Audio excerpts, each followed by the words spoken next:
सब सुन रहल छी एपी प्रोडक्शन के शानदार प्रस्तुति।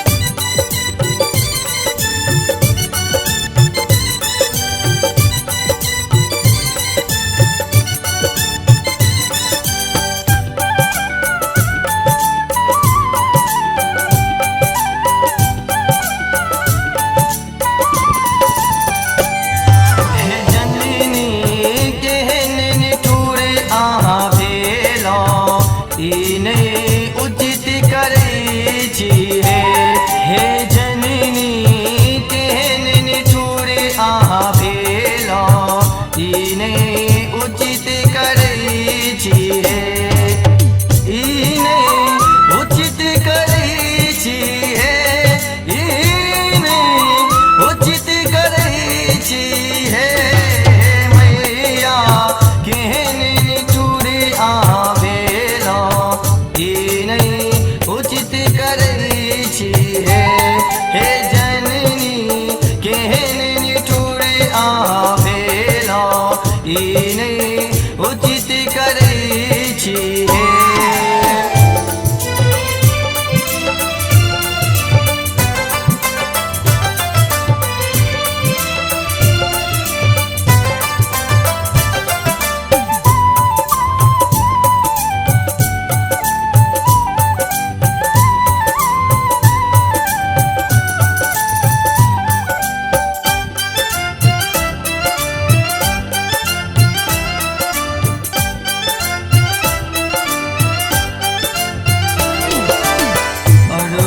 फूल के माला बनेलो,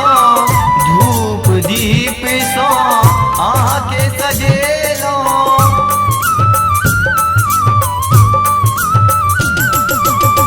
अड़हुल फूल के माला बनेलो, धूप दीप सो आके सजेलो, दर्शन देबै ना हे कैया दर्शन देबै ना हे जननी केहन निठुर अहाँ भेलौ, ई नहीं उचित करे छी हे जननी केहन निठुर अहाँ भेलौ, ई नहीं उचित करे छी।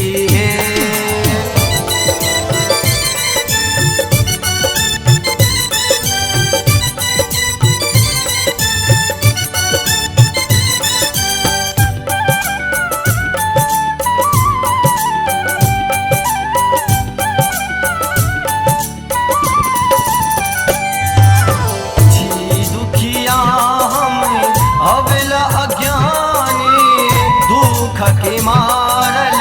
नित्य दिन कानी,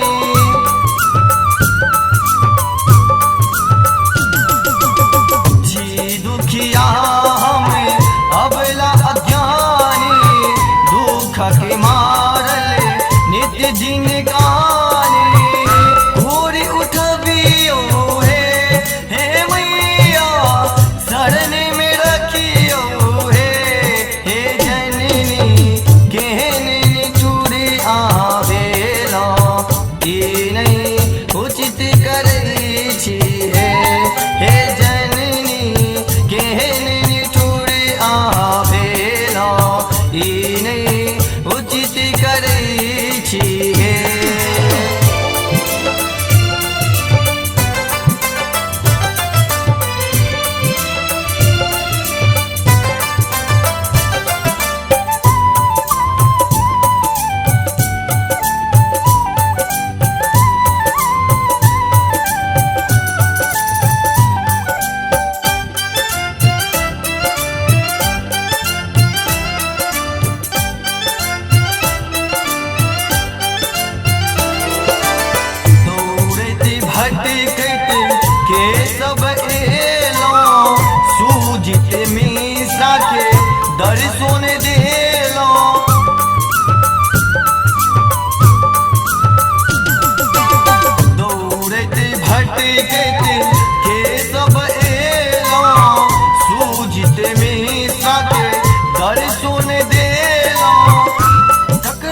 એ